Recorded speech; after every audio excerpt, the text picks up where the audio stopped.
Hi everyone, I'm Jen here at Tell Us World of Science Edmonton. It's another Maker Monday and we are going to design, build, and test another engineering challenge today. So get ready to grab some materials and we're gonna have some fun.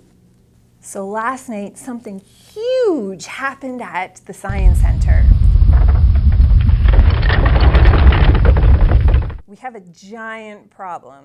When we came in this morning, we noticed that a huge crack opened in the floor and there's molten lava inside.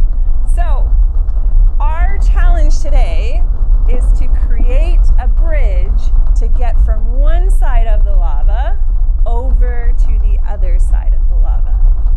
So you and I are going to use the design, build, test strategy in order to create an awesome popsicle stick bridge that crosses from one side of the lava to the other.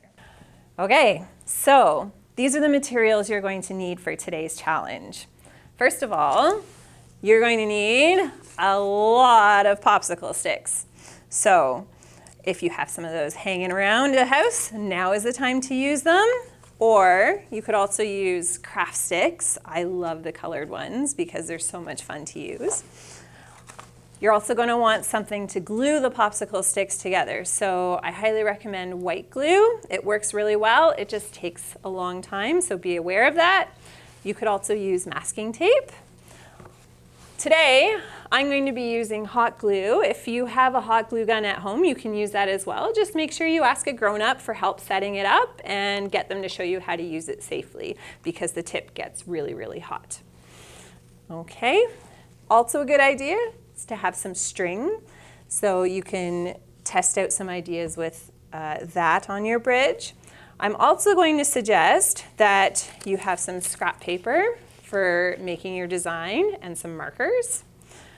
You're also going to want something that you can use to test your bridge afterwards. So we're going to be using weights. So I happen to have some 500-gram weights already.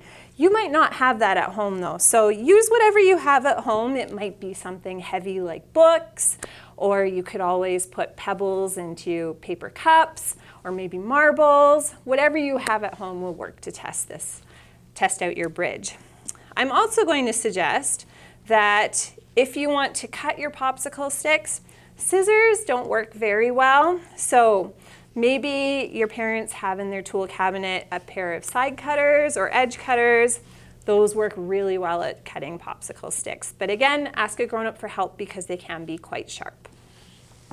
And then the last thing I'm going to tell you about the materials is you might want to put something down on your surface, your work surface, to protect it because this activity can get just a little bit messy. So I actually have a work mat, which is great for this table, but if you have a garbage bag or maybe some newspaper at home, that works really well too to contain the mess. We will be building a bridge to span the lava or a space of 30 centimeters.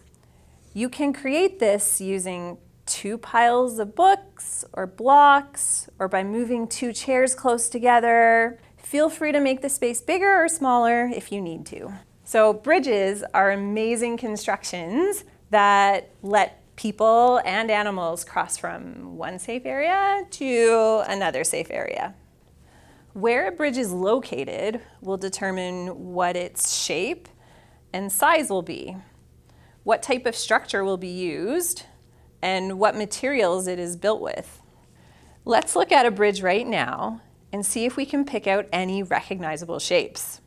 There's some squares on this one, but look, there's many, many, many triangles on this bridge. Squares and triangles are pretty strong building shapes. Now let's see if we can identify what materials were used to build this bridge. It's pretty easy to see that there's lots of steel. It's also made with concrete. And it's hard to see, but there's a little bit of wood on this bridge too. After looking at some examples, what types of shapes do you think should go into our bridge? And what materials do you think we should use? The first step of our building process is making the design. Time to choose one and make our first design. Okay, let's keep it simple for the first time. I've chosen this design. Now we get to build. Our bridge needs to be more than 30 centimeters to be able to span the molten lava. We will need to figure out how to attach our popsicle sticks together securely to make the bridge deck long enough to go from one side to the other. All right, ta-da! Our first bridge design is done. Now we're ready to test it. So time to see how our bridge measures up. So I'm going to use a string. I'm going to wrap it around the middle of my bridge. I'm going to tie a knot. You could place the weights directly on top of your bridge, but that spreads out the weight, and I want to see how strong my bridge is right in the middle. Okay, so there's our string. So we're going to do this one weight at a time. So our first weight, remember it's 500 grams. We're going to attach it to the string.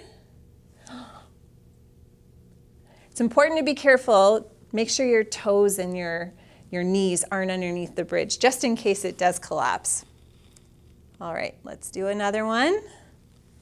Okay, so this is going to be 1,000 grams or 1 kilogram. Are you anxious? I know I am. 3 weights. That's 1.5 kilograms. Oh, it's not creaking yet. Okay, we'll add another one.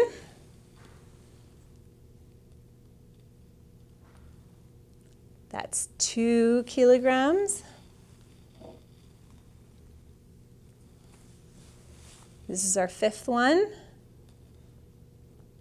2.5 kilograms. Our 6th one. That's 3 kilograms. Our bridge is doing really well so far.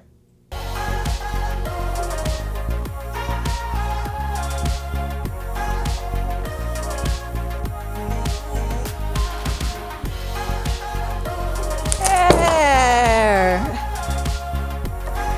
10 kilograms. No, sorry, 10 weights, so that would be 5 kilograms. So our bridge broke apart into 2 pieces. We made it up to 10 weights put on, but remember it cracked on when we added on that 10th weight. So it actually only held 9 weights. So 9 weights, 500 grams each, that's 4.5 kilograms of weight that the bridge held.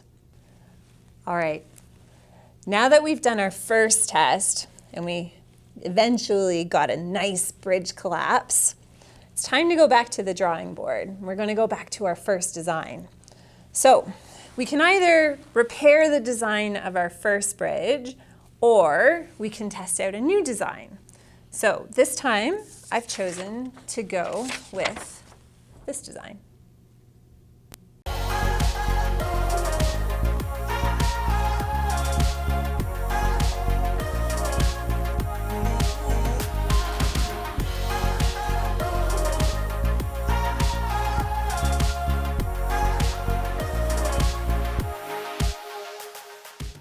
So let's compare our 2 different designs. So our first bridge held 4.5 kilograms before breaking, and then our second bridge held 7.5 kilograms before breaking. So our second bridge design was actually a stronger design than our first bridge design. So when you're done building your bridge and you have your most amazing bridge, it would be awesome if you could take a picture of your bridge. Also comment with the weight that your bridge could hold before breaking and put it in the comments below. We will do our best to give it a shout out in our video next Maker Monday. So thanks for tuning in to Maker Monday this week at TELUS World of Science Edmonton. Hopefully you can join us next week for another amazing design challenge. And remember to always stay curious.